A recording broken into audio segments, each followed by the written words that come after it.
Hello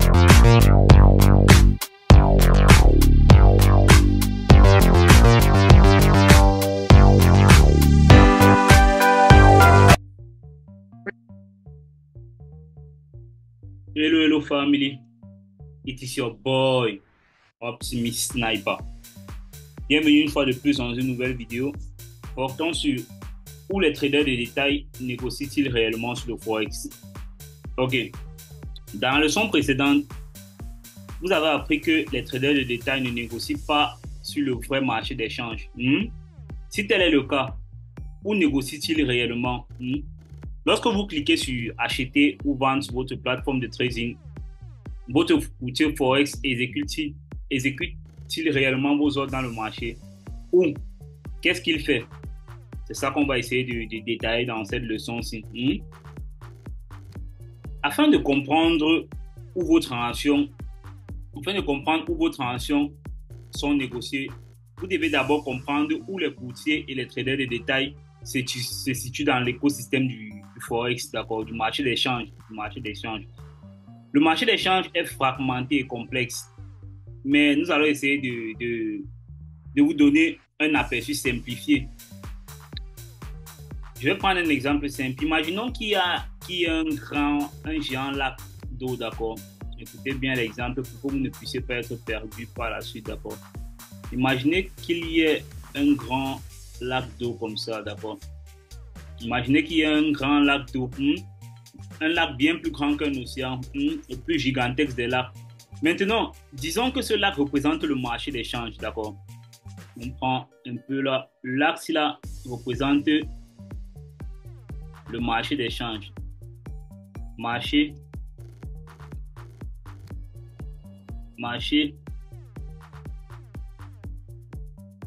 d'échange. Je prends ça. Vous savez, c'est régulièrement bien d'utiliser toujours des exemples un peu simples, d'accord, simplifiés pour que vous puissiez comprendre.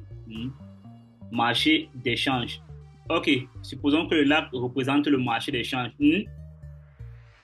Maintenant, le lac, tout ce lac n'est pas vide, d'accord, il contient des bateaux. Les bateaux sont de différentes tailles. Ces bateaux représentent les acteurs de marché, d'accord, les acteurs de marché qui sont en train de naviguer dans le lac. Ces bateaux représentent les acteurs de marché.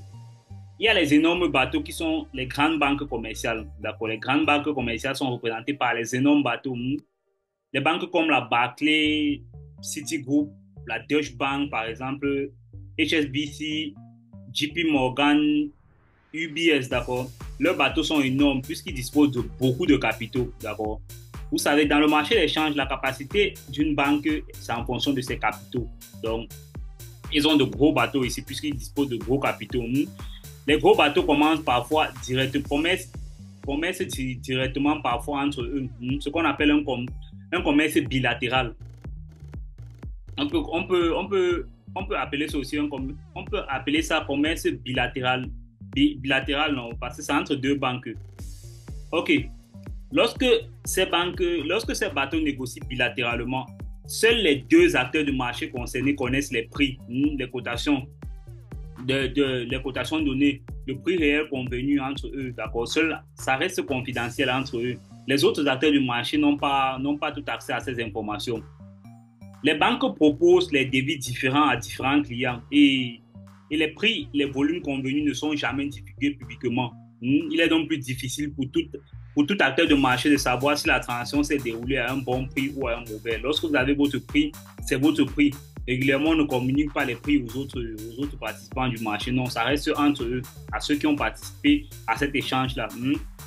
Mais il n'y a pas que des bateaux sur ce lac géant, d'accord. Il y a plein de petites îles, d'accord. Il y a plein de petites îles dans le truc. Bon, on essaye je sais pas, essayer un peu de voir si on peut agrandir ça comme ça. On met le marché d'échange ici. On essaye de mettre ça là comme ça. Ok.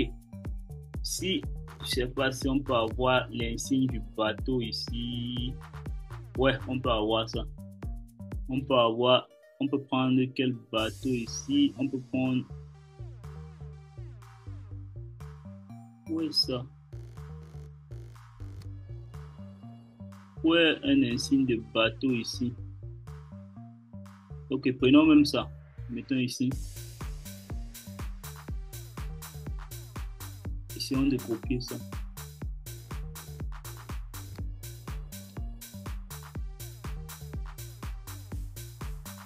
On prend ça, on met des bateaux un peu de partout ici. Mettons des bateaux un peu de partout ici. Là, c'est pour matérialiser l'exemple, d'accord? C'est juste un peu pour essayer de vous matérialiser l'exemple. Ok.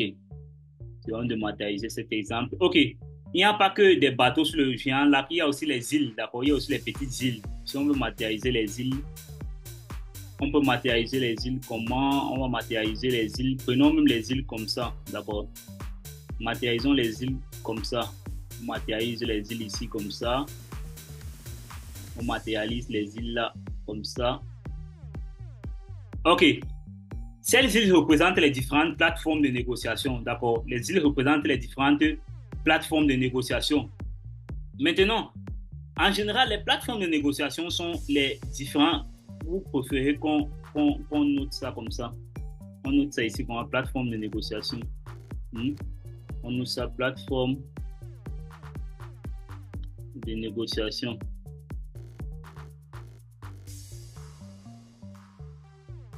Plateforme de négociation. Les îles là sont les plateformes de négociation et les bateaux sont les banques. Les grands bateaux sont les banques. Non? Banques. Grandes banques, on peut noter ça comme ça pour que vous puissiez comprendre. Grandes banques, ce sont les plus influents dans le marché. Ok. Ok. On peut noter ça comme ça. En général, les plateformes de négociation sont le lieu où les différents acteurs de marché peuvent se réunir et négocier sur leur prix, sur le prix entre eux. Lorsqu'ils négocient sur l'une de ces îles, les acteurs du marché doivent respecter les règles de l'île.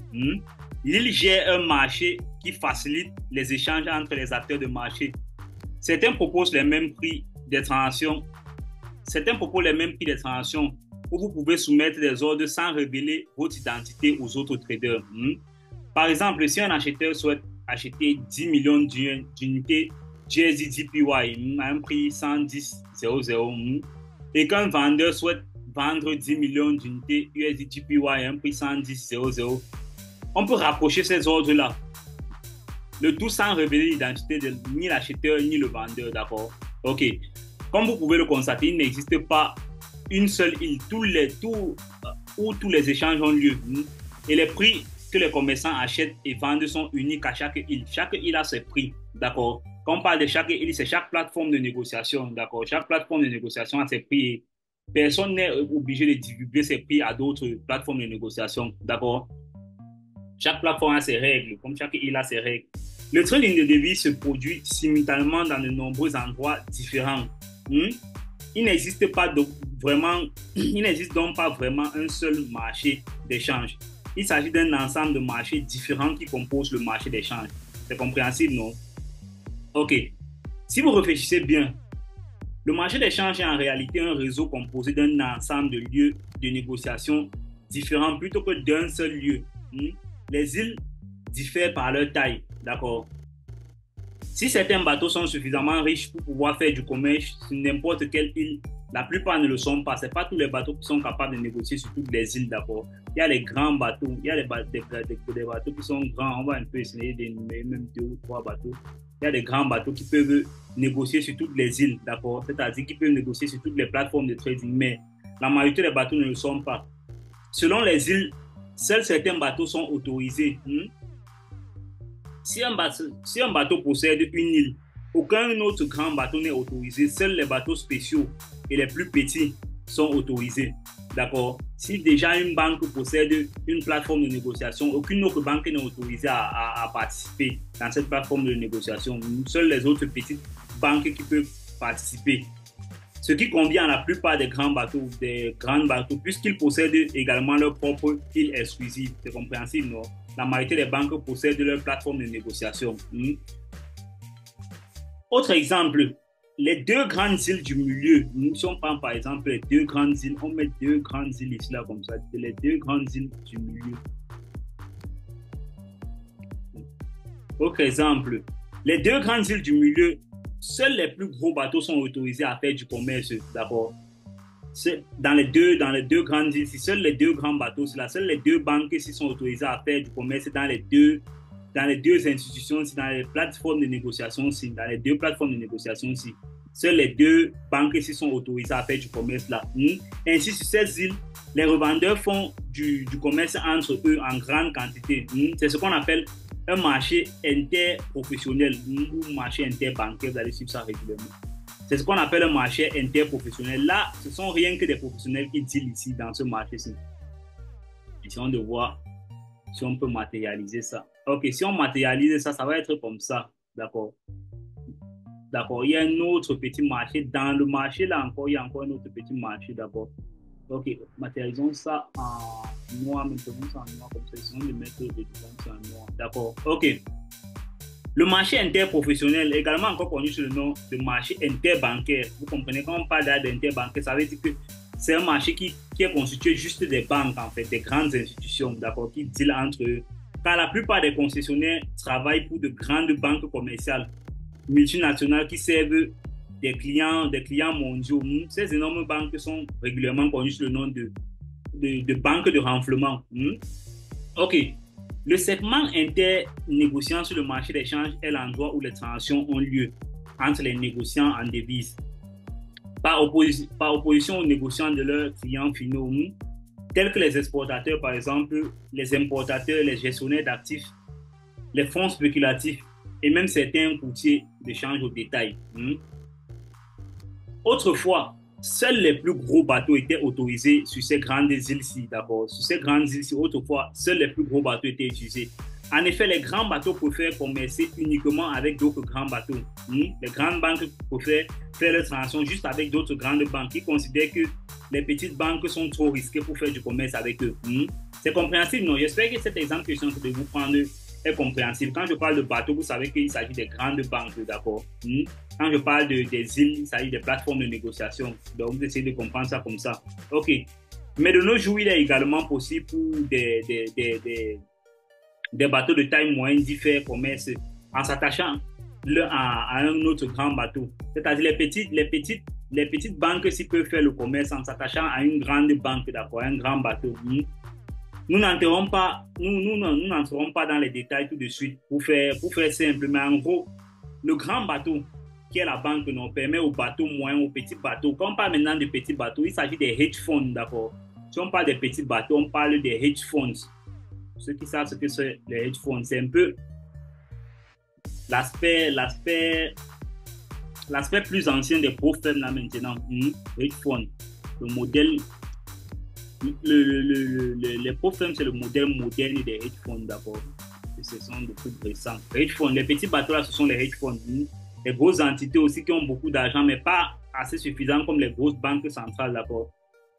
En échange du privilège de commercer en son nom, le grand bateau facture généralement au bateau moyen des frais basés sur le volume de transactions effectuées. Donc, les grandes banques facturent aux hedge funds les frais de transaction, on facture aussi les frais de transaction en fonction du volume de transactions effectuées.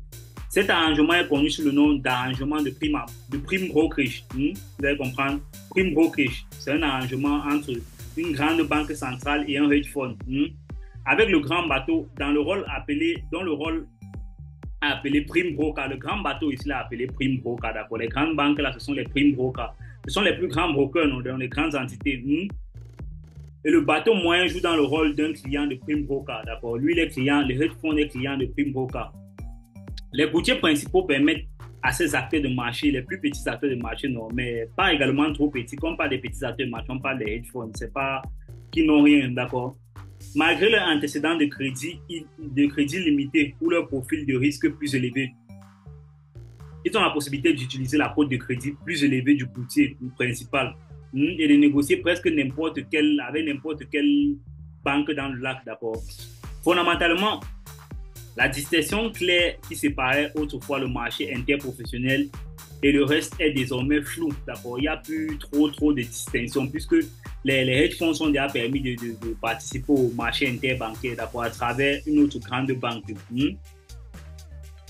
Ce marché fonctionne de manière hautement décentralisée, comme un réseau large, non, où les banques et les IFNB négocient les accords bilatéraux sans supervision centrale. Ce prétendu marché, en réalité, un réseau. Tout ça, quand vous voyez que ça ressemble plus à un réseau, non, un réseau, d'accord. Ce marché, c'est régulièrement, on l'appelle, vous allez suivre dans le régulièrement, les dealers vont l'appeler un réseau, d'accord, le réseau interbancaire, d'accord. Ainsi, lorsqu'on voit le terme de marché interprofessionnel ou marché interbancaire, il fait simplement référence à un réseau où les transactions en devises sont négociées entre institutions financières et d'autres grandes entreprises. OK. Maintenant, les taux négociés sur le marché interprofessionnel se propagent ensuite aux autres bateaux et aux autres îles les plus petites. Donc, ce qui se passe ici, là, dans le marché interbancaire, se propage ici, d'accord, hors du marché interbancaire, ça se propage dans les autres petites banques ici, là, et dans les autres petites îles, d'accord. Il y a l'information de ce qui est en train de se passer ici, leur prix, leur taux de change, ça se propage, les informations se propagent. OK. Comme je disais tantôt, les taux négociés sur le marché interprofessionnel se propagent aux autres bateaux et aux autres îles les plus petites, d'accord. Et ils sont utilisés comme taux de référence par les acteurs du marché, d'accord. Donc, les petites entités ici, là, les plateformes de négociation vont prendre les taux de change ici, là, comme taux de référence. C'est ça qu'ils vont venir afficher sur leur plateforme de négociation, d'accord. OK. Ces taux sont ceux affichés par votre courtier de forex au détail, généralement avec une petite majoration, non, comme j'avais eu à vous dire, d'accord. Ils vont venir afficher ces taux-là régulièrement, juste avec une petite majoration qui est considérée comme leur frais de transaction, d'accord. Maintenant que nous parlons des courtiers de change de détail, voyons où ils se situent dans le tableau-ci, d'accord. Voyons où ils se soutiennent. OK. Le courtier de forex au détail est l'un des plus petits bateaux, d'accord. C'est l'un des plus petits bateaux ici. Là, voici le courtier de forex au détail, d'accord. Lui, il est très, très petit. Ce sont les petits bateaux. Il n'est pas très, très influençable. Il n'est pas, dans le marché des changes, il n'est pas aussi grand que ça, d'accord. Bien entendu, étant donné que certains courtiers de change de détail sont plus grands que d'autres, leurs bateaux sont également disponibles en différentes tailles, en fonction de leur capacité de négociation, de leur volume de négociation, d'accord. Le grand bateau devient le PB, le prime brokerage, non, c'est ça. Le grand bateau devient le PB du courtier et de courtier forex au détail. Le PB est une entité disposée à représenter le courtier forex de détail dans toutes les transactions commerciales qui ont lieu dans le lac et à régler les transactions en son nom. Mais les gros bateaux sont exigeants, d'accord. Les grands courtiers d'échange ne peuvent pas nouer une relation de courtier avec un grand bateau. C'est pas aussi facile que ça. Un petit courtier comme ça ne peut pas venir nouer une relation d'échange avec ce grand bateau. C'est comme les hedge funds le font, d'accord. OK. Pour les petits courtiers, ils sont considérés comme trop risqués. Les banques, si les grandes banques trouvent ces petits brokers-là comme trop risqués, d'accord. Comme trop risqués pour eux, ils ne peuvent pas répondre aux normes rigides. Ils ne sont pas en mesure d'établir une relation avec les courtiers principaux, ce qui les empêche de négocier avec d'autres sur le marché des changes, d'accord. Heureusement, il existe différents types spéciaux de bateaux qui ont une relation de courtier principal avec un grand bateau. Et eux, maintenant, ils vont offrir un service à ces petits courtiers qui leur permettent de s'appuyer sur cette relation. Donc, parmi ces courtiers-ci maintenant, il y a certains de ces courtiers qui ont des relations avec les grandes banques, d'accord. Eux, parmi ces courtiers qui ont des relations avec les grandes banques, ce sont des plus grands courtiers du marché, d'accord. On peut parler peut-être des FXM, je ne sais pas trop ce que je peux citer, d'accord. Je ne connais pas tous leur volume de négociation, d'accord. Mais parmi certains courtiers, il y a les plus grands courtiers qui ont la capacité de négocier avec les grands bateaux, d'accord. C'est chez ces courtiers-là que les petits courtiers viennent essayer de négocier. Eux, ils négocient plutôt avec eux, d'accord. Ils ne vont pas directement négocier avec les grandes banques, vu que les grandes banques les trouvent comme trop risqués, d'accord. Puisque maintenant, ces grands courtiers, eux, ils sont un peu plus stables par rapport à ceux-ci. Donc, les banques peuvent trouver la possibilité de négocier avec eux. Voilà. Ce type particulier de bateau de taille moyenne est connu sous le nom de prime of prime, d'accord. Donc, ce type de bateau-ci, on peut les noter comme prime of prime. Prime of prime, non, d'accord. OK. Ça veut dire ce sont les plus, ce sont les plus grands, les plus petits. C'est un peu ça, on peut dire ça comme ça, d'accord. Comme on a dit ici, les prime brokerage. Donc, les prime brokerage, il y a les plus grands et il y a les plus grands, les plus petits, d'accord. OK. Une autre façon pour les petits courtiers forex de détail de pouvoir négocier avec les grands, c'est de s'appuyer sur un courtier forex de détail plus important qui a déjà une relation avec les prime brokerage. C'est ça qu'il est en train d'expliquer, d'accord. Un courtier plus important, un plus grand broker qui a une relation déjà avec les prime brokerage, d'accord. OK. Donc, si le courtier forex au détail est l'un des petits bateaux, où vous situez-vous en tant que trader maintenant?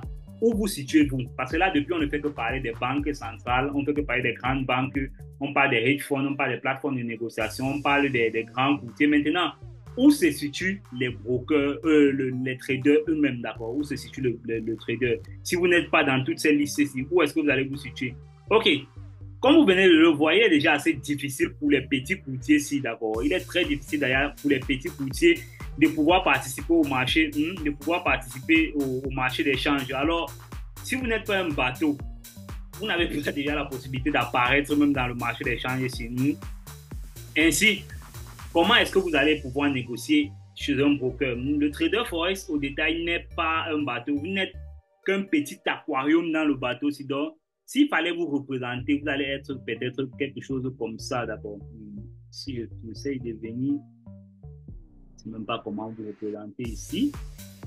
Si on essaie de venir vous représenter, je peux prendre quoi là pour vous représenter, comme pour nous représenter, parce que je fais aussi partie des traders. OK.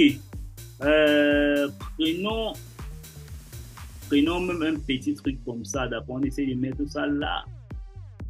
Essayons de réduire ça au plus petit possible, d'accord? Voilà là où le broker se trouve. Maintenant, vous n'êtes qu'un petit aquarium. Si on va toujours dans le sens d'un lac, d'accord? Dans le bateau, vous êtes un petit. Dans le bateau a un autre aquarium. Ça veut dire que quoi? Je vous explique. Votre courtier crée son propre marché sur lequel vous pouvez négocier, d'accord? C'est un peu. Si je prends par exemple ceci, d'accord? Je vais venir vous expliquer ça hors d'ici. Prenons le bateau ici, là. Voilà ce que le courtier va faire. Lui, il va créer un autre marché, d'accord? Un autre marché ici, là. Dans son bateau, il va créer un autre marché, un autre environnement de marché, d'accord? Je passe ça comme ça. OK. Dans son bateau ici, là, qu'est-ce que lui va faire? Il va créer un autre environnement de marché ici, là, où vous allez maintenant venir pouvoir spéculer. Le broker va faire ceci. Il va créer un autre environnement de marché où maintenant, vous, en tant que trader principal, vous seriez ici là dedans, d'accord? Vous allez être là dedans le marché. Dans son petit marché là, c'est là où vous allez vous trouver. Votre courtier crée son propre marché sur lequel vous pouvez négocier. Vous négociez uniquement avec votre courtier. Vous ne négociez avec personne d'autre ici là. Aucun des participants ici là, vous négociez. Puisque c'est votre courtier qui crée son environnement de marché, donc vous ne négociez qu'ici là dedans. Lorsque vous saisissez un ordre d'achat ou de vente, c'est votre courtier qui prend la contrepartie, d'accord? Cela est vrai chez tous les courtiers de forex au détail, d'accord? Vous pouvez le confirmer en lisant le document de votre contrat client. Tout le courtier, de tout courtier bien réglementé, s'il est bien réglementé, votre courtier ne peut fournir un environnement de trading qui peut ressembler à celui où vous négociez sur le lac géant, d'accord? C'est un environnement de trading qui est pratiquement similaire à celui-ci, mais il limite juste, d'accord? Il limite juste cet environnement-là. Pensez-y comme une simulation. Votre courtier imite le vrai marché d'échange afin de pouvoir ressembler à ce marché-ci, à ce marché interbancaire. Mais en fin de compte, vous ne négociez pas avec d'autres traders. La différence, c'est pourquoi on dit réellement que les courtiers ne sont pas réellement des brokers, d'accord? Parce que vous ne négociez pas. Ici, là, eux, ils négocient entre eux, d'accord, avec d'autres entités. Mais ici, là, vous négociez juste avec votre broker. À la différence. Mais en fin de compte, vous ne négociez pas avec d'autres traders. Votre courtier est votre seule contrepartie. C'est prendre le côté opposé de tous vos échanges. C'est-à-dire, il prend tout. Si vous êtes en train d'acheter, lui va vendre. Si vous êtes en train de vendre, lui va acheter. C'est votre courtier qui est le seul à pouvoir prendre la contrepartie de vos transactions, de tous vos ordres. Un lieu d'exécution n'est qu'un mot sophistiqué où les ordres sont placés et exécutés. Si vous dites juste qu'il y a un lieu d'exécution, ce n'est qu'une façon de parler. Parce que vous négociez uniquement avec le courtier. Il s'agit d'un marché distinct, mais parallèle. Lorsque vous négociez, tout ce que vous faites est de jouer dans le marché intérieur, dans ce marché-ci que lui a créé, d'accord, ou l'aquarium de votre courtier, d'accord, ou l'aquarium, quand je parle d'aquarium, c'est juste un bocal, d'accord, où il vous permet de pouvoir naviguer, d'accord, étant déjà dans le bateau. C'est un peu comme ces grands bateaux-là qui ont des piscines dans le bateau, d'accord. OK. Aucun agent ne quitte le courtier. Ce n'est que lorsqu'il a besoin de couvrir les frais de sanction que le courtier utilise de l'argent réel, d'accord. Excusez-moi, qu'il utilise l'argent réel, d'accord. Par contre, aucun agent ne quitte réellement le broker. Vous ne négociez pas non plus avec d'autres traders, pas même avec d'autres traders qui utilisent le même courtier que vous, même pas. Par exemple, si vous avez si vous et un autre trader, vous utilisez le même courtier, que vous négociez, vous ne négociez jamais tous les deux, d'accord? Vous négociez toujours avec un autre courtier, toujours qu'avec le même courtier, non? Si vous êtes deux traders à vouloir prendre l'autre prend un ordre d'achat, par exemple, d'accord, et un autre prend un ordre de vente, il ne va pas payer vos ordres. Vous deux, vous serez en train de trader contre lui, d'accord? Ce n'est pas qu'il va prendre votre ordre d'achat, il va prendre l'autre ordre de vente, et il va vous mettre ensemble. Non, jamais. Il va toujours le faire contre vous. Il sera toujours votre contrepartie, d'accord? OK. Vous êtes dans le même aquarium que l'autre commerçant. OK. Les traders particuliers n'ont pas accès au marché d'échange. Ils négocient uniquement avec leur courtier de détail. C'est ce que je suis en train de vous dire ici. Afin de réellement négocier avec d'autres traders FX. Ce qui signifie que vous négociez contre une contrepartie qui n'est pas votre courtier. Non. Si vous allez dans le flot du marché, vous devenez un trader FX institutionnel. Pour trader dans ce marché interbancaire, il faut que vous soyez un trader forex institutionnel. Ça veut dire que quoi? Il faut que vous soyez un trader qui soit trade pour une grande banque centrale ou qui soit trade pour un hedge fund, d'accord? C'est ce que ça veut dire. Ou qui soit trade pour un prime of prime, un grand broker, non, d'accord? OK. Pour que vous puissiez trader dans ce marché interbancaire, il faut que vous soyez un de ces traders-là. Vous n'êtes pas un de ces traders, ça veut dire que vous allez trader juste dans un marché simulé, d'accord? C'est pourquoi nous préférons appeler le marché d'échange institutionnel, d'accord? OK. Sur le marché institutionnel, les courtiers forex de détail sont appelés agrégateurs de détail, d'accord? Donc, ceux-ci-là, on les appelle les agrégateurs de détail. Je vais mettre ça là. Ici, on appelle ceci agrégateurs de détail. Vous voyez que c'est tous des trucs à retenir d'abord si vous voulez bien être informé. Si vous voulez bien agrégateur de détails, si vous voulez savoir bien comment fonctionne le forex, vous devez retenir tous ces petits thèmes-là d'abord. Agrégateur de détails. OK. Vous devez vous méfier de tout courtier d'échange de détails qui prétend que vous êtes en mesure de pouvoir négocier dans un marché interbancaire, d'accord, ou sur le marché d'échange institutionnel. Car il ne le fera jamais, d'accord. Il ne vous prendra jamais pour aller vous mettre dans le marché d'échange, d'accord. OK. Par la suite, on peut vous démontrer ça, d'accord. Avec la suite des autres cours, on va parler de comment ils gèrent leur risque, d'accord. Vous n'accédez pas au marché d'échange. La plateforme de trading est simplement une connexion électronique pour accéder à votre courtier uniquement. Vous accédez à cette plateforme de trading uniquement pour effectuer vos transactions avec votre courtier. Encore une fois de plus, vous ne négociez pas directement avec d'autres clients du courtier, d'accord? En termes simples, lorsque vous vendez votre position, votre courtier achète. Et lorsque vous achetez, lui, il vend votre position, d'accord? Le but des courtiers forex de détail, c'est d'agir en tant que teneur de marché pour les traders de détail. Étant donné que le marché d'échange de gros, d'accord, le marché d'échange institutionnel est inaccessible aux traders de détail, le courtier d'échange de détail crée littéralement un marché, d'accord? Lui crée littéralement un marché pour que vous puissiez spéculer sur le taux de change, spéculer juste sur le taux de change. Pour ce faire, il vous fournit une plateforme de trading en ligne qui vous montre les cotations différentes des devises sur lesquelles vous pouvez acheter ou vendre, d'accord? Les contrats que vous concluez avec votre courtier ne peuvent être conclus que par votre courtier. Cela signifie que vous ne pouvez pas clôturer une position auprès d'une autre partie, d'accord? Votre position sera toujours clôturée dans votre courtier. Les cotations que votre courtier forex vous fournisse peuvent être informées ou même provenir directement du marché d'échange institutionnel, d'accord? Mais c'est contre votre courtier que vous négociez, toujours, contre personne d'autre. Pourquoi c'est important de savoir tout ceci? Étant donné que c'est le courtier qui prend le côté opposé de votre transaction, cela crée un conflit d'intérêt, d'accord? Ça crée un conflit d'intérêt. étant donné que c'est le courtier qui prend votre, le côté opposé, non, ça crée un conflit d'intérêt. Comment? Si votre transaction rapporte de l'argent, d'accord, votre courtier va être en train de perdre. C'est ça, non? C'est ça que ça veut dire. Et si vous perdez de l'argent, en train de dire, votre courtier sera en train de gagner sur la transaction. Donc, du point de vue de votre courtier, il est dans son intérêt si votre transaction est perdante. Si votre transaction est perdante, lui, il gagne. Donc, il sera toujours fier. Remarquez comment nous avons évoqué le conflit d'intérêt potentiel. Il existe un moyen d'atténuer ce conflit entre vous et le courtier. C'est ce que vous devez savoir. Ce sujet, on va aborder ça en plus de détails dans une autre leçon ultérieure. Mais ce qui est le plus important ici, c'est de savoir que pour l'instant, le conflit d'intérêt potentiel existe bel et bien. Donc, votre courtier n'est pas là pour vos beaux yeux. Ça, c'est ce que vous devez savoir à la fin de cette leçon-ci, comme nous sommes en train d'aller vers la fin. Il n'est pas là pour vos beaux yeux. Il y a un conflit d'intérêt. Quand vous perdez, lui, il gagne. D'accord? Quand vous gagnez, il perd. Donc, au plus de perdants qu'il a sur sa plateforme, aide pour l'essor de son broker, d'accord? Il est plutôt fier, d'accord? Ok, risque de contrepartie dans le trading forex, d'accord?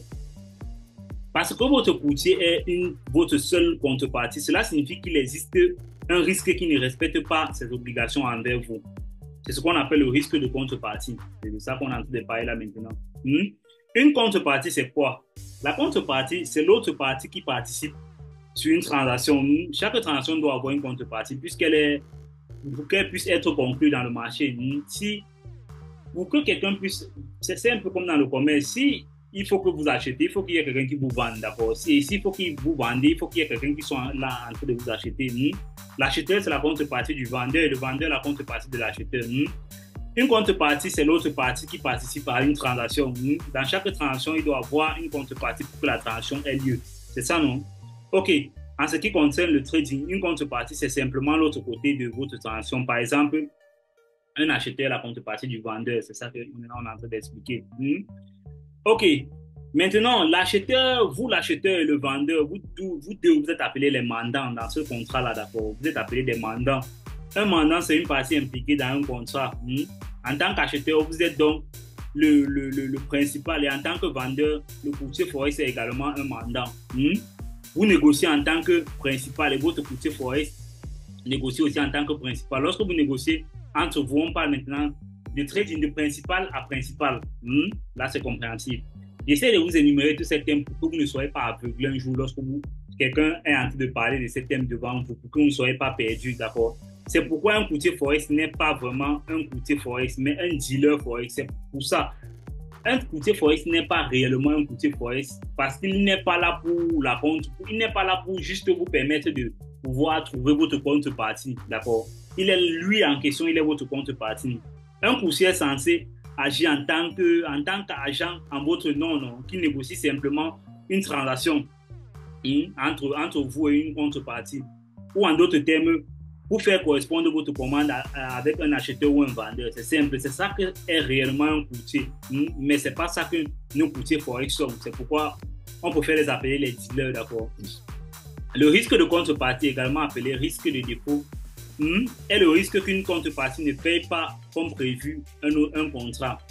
Si vous ouvrez une position auprès de votre courtier et que la position est clôturée ensuite avec un profit, un très grand profit, que se passe si votre courtier n'a pas l'argent nécessaire pour vous payer? Qu'est-ce que vous allez faire? Et si d'autres traders ouvrent une position similaire à votre position où vous finissez par réaliser un grand profit, d'accord? Vous tous, vous réalisez un grand profit. Le profit total de toutes les transactions entraîne pour le courtier une perte énorme, non? Et supposons qu'il fasse faillite et qu'il n'ait plus l'argent, le capital pour honorer toutes vos transactions. Étant donné que la position était une transaction entre vous et le courtier et que vous ne pouvez pas déplacer ou transférer la position avec un autre courtier, en ce moment-là, vous êtes cloué, d'accord? Vous êtes cloué. Vous êtes déjà, à l'heure là, vous commencez à être inquiet. Que se passe si un autre client, utilisant le même courtier que vous, ouvre une position extrêmement énorme et que le prix monte en faveur? Généralement, il gagne tellement d'argent que le courtier n'a pas d'argent pour pouvoir payer le courtier en faillite. Vous avez de l'argent déposé auprès du même courtier. Que pensez-vous? En réalité, tout l'argent du courtier à l'instant va disparaître puisque vous avez fait d'énormes gains. Mais contrairement à un marché négocié en bourse comme les actions, ou les contrats à terme qui disposent d'une chambre de compensation qui agit comme intermédiaire entre un acheteur et un vendeur pour s'assurer que les deux parties honorent leurs obligations contractuelles. Le marché des changes ne le fait pas, d'accord? Lui, il est considéré comme une transaction OTC, comme une transaction face en face, non? Une telle transaction est organisée est organisée et les prix négociés sont fixés par les deux parties, d'accord? Tout comme une transaction face à face, il n'existe aucun service un service CS ou d'autres choses, d'accord? Comme couche de protection supplémentaire pour les deux parties. Ainsi, si votre courtier fait faillite ou ne peut pas honorer votre transaction gagnante, votre argent va simplement disparaître.